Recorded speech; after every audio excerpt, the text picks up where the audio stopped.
Hey guys, welcome to my channel, English with Terry. My name is Terry. I'm a linguist and English teacher, and I'm really happy you're here. If it's your first time here, please take a moment to subscribe so you don't miss any of the cool fluency and grammar and job interview videos which are coming all the time. Now, I'm very excited about this video because it's about how to speak English more confidently. How do I know what it is to speak a language confidently? I know this because I'm a linguist. I've been learning and speaking and traveling in different countries, and I want to just share with you some simple advice, very simple strategies to really improve your confidence and speaking ability. Let's go.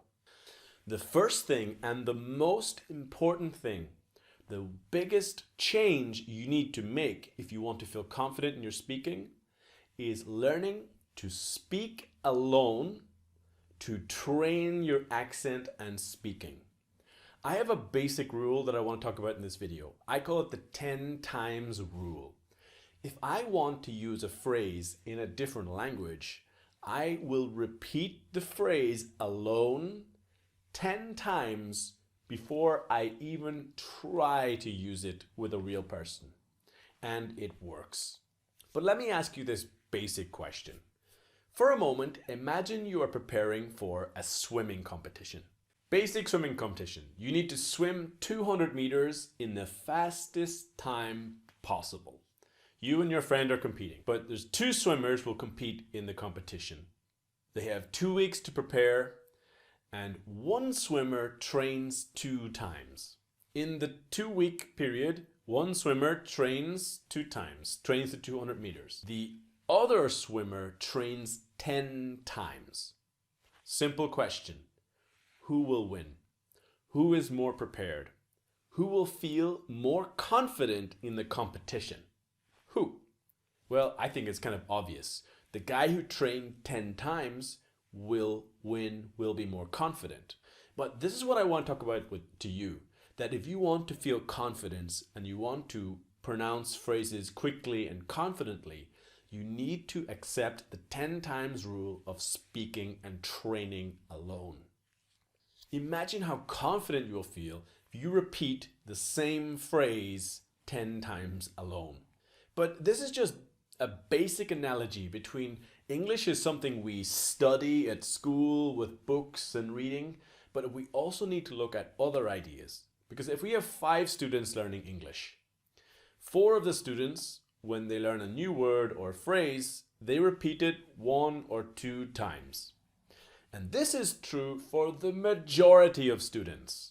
When people learn a new word, they repeat maybe 1 or 2 times. And then after in a conversation, they feel, oh, well, I'm not confident. Yes, I know, and this is why. But if you are that one student, when she learns a new word, she repeats it 8 or 10 times alone. You can see this photo. You imagine one of the students is a student that repeats things 8 or 10 times alone. Who will be more confident when they speak? So this is a very simple change in behavior, change in philosophy. It's a new understanding or mindset about speaking in English or any other language. Because if we look at dancers and athletes and so many different professions in sports, art, or anything, we understand naturally that repetition is essential. If we look at the photo here where we have a dancer and we have a basketball team. If the dancer is going to be in a competition or in a performance, how many times will she prepare alone first? It's an obvious question, right? Or the same for the basketball. If he wants to throw a ball into the net, how many times will that person prepare before the competition? And this is the new philosophy or new idea, change of behavior I want to show you, that if you want to be confident in a phone call or a meeting or at the airport or whatever, you need to accept this idea of a 10 times rule and repeating alone before you are in the situation. So we must take this same understanding and logic and apply it to speaking in English. I'm trying to tell you that speaking is not something you study. Speaking is something you train. You need to understand speaking, the movement, the muscles, the pronunciation, the accent is all exactly the same as a dancer preparing for a performance or a basketball team preparing for a game. Speaking is not something you study, you train your speaking. And this is how I can enter into conversations in French or Spanish or Portuguese or Italian feeling confident. Maybe I will not always understand 100%, but I can communicate and express myself because I always trained at home or trained alone. Think like an athlete or performer. And now you will understand that repeating is just a natural thing. So again, I like the 10 times rule. It just works for me, where I repeat something slowly and then I really feel more confident after 10 times. One really extremely important thing with training your English speaking is that English is a difficult language. What I mean is the way we write and the way we pronounce do not correspond. Very often English has a lot of problems, which is why you must hear something first. Which is why you must, if you're going to repeat a phrase, you should try to hear it in a video or a TV series, or even today you can just do it on Google. You can just have a voice machine just repeat it for you, but you must hear it first. Spelling in English is disorganized. We have silent letters, we have the schwa sound, we have so many problems because English is a big mix of French, German, and Dutch. So listen, then repeat. Do not read trying to repeat. This is what happens in so many language schools all over the world, where they say, okay, we have a text and you read line 1. Okay, now next you read. And maybe the pronunciation is okay, but it's not the best way. The best way is to train your ears first. You listen to your ears and then speak. When you're talking about training your speaking alone, don't worry about your family or your friends or anything. Just tell them, I'm training my English at home. But my advice is location, location, location. Find a place or time when you can speak alone, when you're not creating problems for anybody else or nobody else is interrupting you. It can be a very simple way. It can be just speaking slowly, maybe walking to work, or when you're cleaning your house or doing whatever. But find a time and a place where you can speak alone and not be interrupted. You need to find interesting phrases and sentences. You can look for inspiration in music, songs by an artist you like, a movie you like, or a series you like, or whatever. So you want to listen to the phrase, write it down if possible, then practice repeating 10 times alone, and then if you can, record yourself on your phone. When I first started to make videos, I was actually speaking completely in Portuguese, explaining everything in Portuguese. And when I recorded myself and listened back later, it really, really helped a lot. So practice saying the phrase 10 times. Comment below the video now if you have a phrase that you're working on right now. What's a phrase that's difficult or you're working on? Comment below right now. Find videos about people that you admire. That's probably one of the best pieces of advice. The times when I was training my speaking, but listening to a phrase that I really liked or something really interesting by a person I really admired was a really cool way to do it. Another way is the funny lines. Like sometimes a character has a catchphrase. You know how like in a movie or a TV series they have a funny line, and that's some of the best ways to learn. For example, from Big Bang Theory, we have Sheldon, where he has his lines where that's my spot. That's his spot on the sofa. Or the classic Joey from Friends, how you doing, right? And if you can find those little phrases, those little moments, and repeat them, and if they are funny and interesting to you, all the better. So the first part of this video is dedicated to the concept, the philosophy, that you must be like the dancer, you must be like the basketball or the football player. You must train alone before the competition. In your case, train your speaking alone before you are in the situation.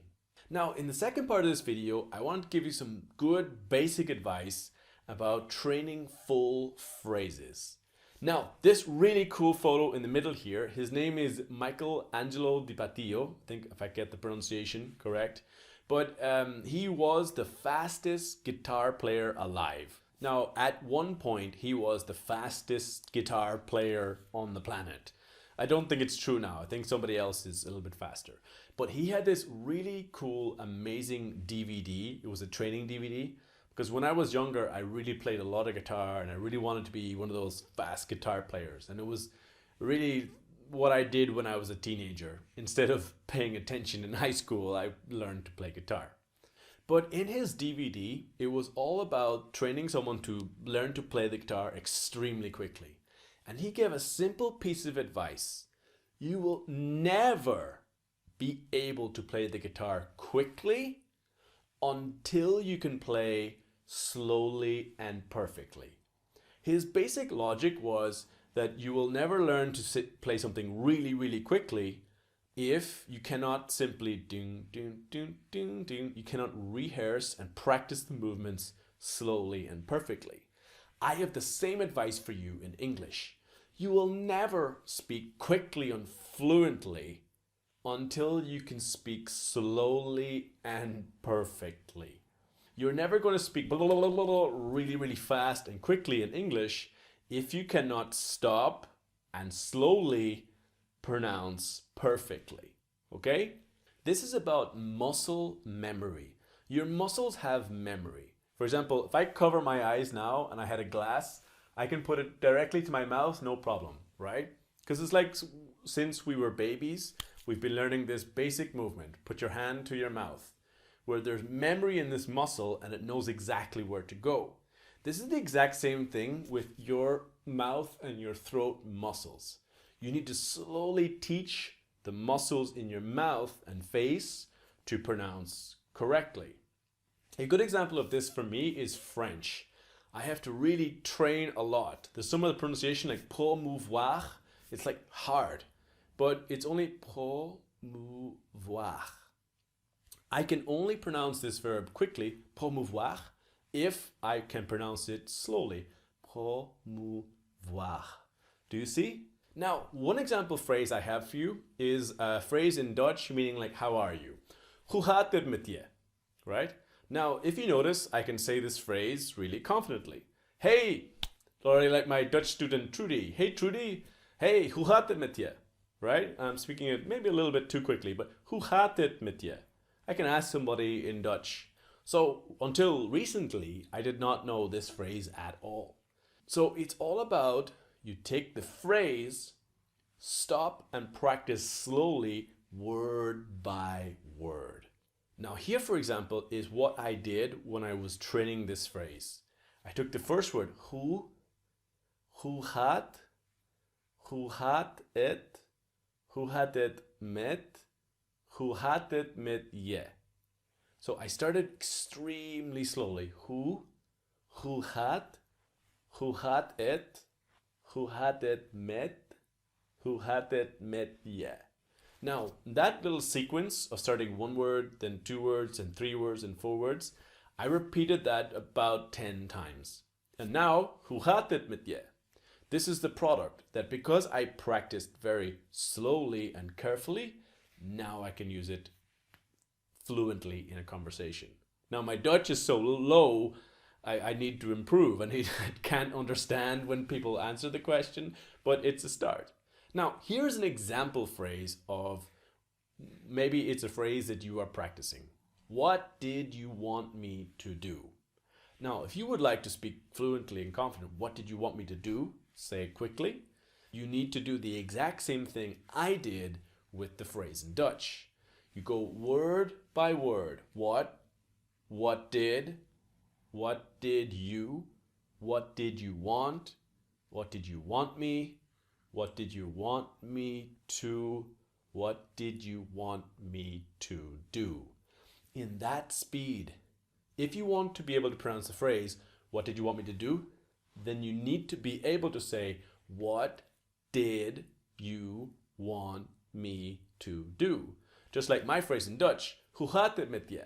Hoe gaat het met je? I will always pronounce very, very slowly. And this is how, when I try to go a little faster, hoe gaat het met je? That I am able to reproduce. Does that make sense? Here is another phrase that I want to show you. For example, this is a longer phrase and maybe it's a little bit more difficult. Now, if we take this phrase here, I don't think he would do anything like that deliberately. One of the important things is to see that he would, the contraction will become he'd, right? And it's an example of maybe a little part of the phrase that is difficult for you. Now, again, we repeat slowly out loud, word for word, going one word, 2 words, 3 words, and we want to discover which parts of the phrase are difficult, or which parts of the phrase are really difficult for you. For example, we start here, I don't think he'd, I don't think he'd do, I don't think he'd do anything, and etc. But now let's imagine that you were training this phrase and there's some little problem for you with he'd. You find it difficult, right? I don't think he'd, or maybe it's a little difficult for you. Or maybe the word deliberately is really difficult. Now, in this case, if you have the total part of the phrase, what you need to do is start to repeat the parts that are most difficult, to isolate and start to repeat. For example, if we imagine or we see that you have a difficulty with the first part of the phrase, I don't think he'd.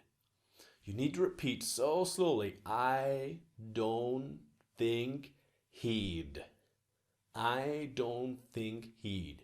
The idea here is not to repeat the full phrase again and again and again, but find out exactly which part of the phrase is difficult for you, and you say, I don't think he'd. I don't think he'd. You start really slowly, repeat until you have confidence. Do you have a phrase you're training now? Do you have an example phrase you want to put in the comments? Put in the comments, I would love to see it. Or here we just imagine that you can't pronounce the first part of the phrase. I don't think he'd do anything like that, deliberately, but you're just having difficulty with deliberately. Here you need to isolate and repeat deliberately. Deliberately. So that if you are training this phrase, I don't think he'd do anything like that deliberately, you will train the full phrase if possible. If not, discover the part you need to repeat and repeat it very slowly. But when we are repeating in the beginning, at the start, you just want good accent and good pronunciation. But later, when you start to have more confidence, you need to repeat with a little bit of emotion. Because you are not a robot. I don't think he'd do anything like that deliberately. We want to get emotion. Like, I don't think he'd do anything like that deliberately. I mean, in this case here, when I'm training, in Dutch, I want to, in that moment, imagine I'm speaking to a person and say, hey, hoe gaat het met je? With the intonation and the emotion and thinking step by step. If I'm repeating the word slowly, I'm not just memorizing, but I'm thinking about the meaning. Hey, hoe gaat het met je? How's it going with you, right? But I transform myself in that moment if I'm practicing it. So at the beginning, I practice very, very slowly. Hoe gaat het? But after 10 times, when I feel a little bit more confident, now I start to put emotion. Add feeling and emotion. Imagine you are having the conversation. Imagine all of the different emotions and ways we can express it. Hey, hoe gaat het met je? I can say it's sad. Hoe gaat het met je? Hey, hoe gaat het met je? And putting a little bit of emotion into it and sort of imagining that I'm talking to a real Dutch person. So, have you ever pretended to be an actor? Do you have a favorite scene from a movie and you just love repeating with the person? That's the essence, the basic idea. It's acting out your lines and pretending you are in the situation. Because the reality is, your brain does not know the difference between like reality and dreams or whatever you're doing. It's really just, your brain doesn't know the difference. If you pretend and imagine you are in a situation, your brain will not see the complete difference. Pretend it is a real situation. Put the emotion and everything you need into it. You are not a robot, so don't talk like a robot, okay? Now, your fluency mission, if you choose to accept it, is training full phrases and sentences speaking alone. Find 4 or 5 sentences and phrases that you know you will need in the future. Maybe it's a job interview, maybe you're going on holiday, maybe you have a meeting. But 4 or 5 sentences you know you need. Practice repeating step by step, slowly checking and repeating every word with the 10 times rule, okay? Train repeating the sentence alone until you feel 100% confident to repeat it naturally. Imagine you are in a situation and give emotion and feeling to the phrase. Imagine you are an actor preparing their lines, but transport yourself to the situation. Literally imagine you are having the conversation and then start to repeat your phrases. So when you know you will be in a situation where you need to speak English, if you have a job interview or a meeting or whatever, prepare maximum possible before the situation. That's the best advice. Between training your speaking 10 times alone, copying actors and performers, and then isolating and slowly training step by step each phrase. For example, when I was living in Spain, I used to train the exact phrases I needed in shops before I went into the shop. I remember I was always printing stuff and I was like, hola, perdona, necesito imprimir algo. And I was always training the phrase like, hola, perdona, me gustaría imprimir algo. But always repeating and training the same phrase before I was in the situation. Okay guys, that's my video. That's my polyglot tips today on how to speak English more confidently. Please comment below telling me what's your favorite piece of advice here in this video or what you think is a good way to speak English confidently. Thank you so much for watching. It really means a lot. I'm really happy to make these videos to share my advice and my life with you guys. I hope you liked it. If you can take a moment to click like, subscribe, and maybe share this video with your friends if you think it's useful. And thanks so much for watching. I'll see you guys in the next video.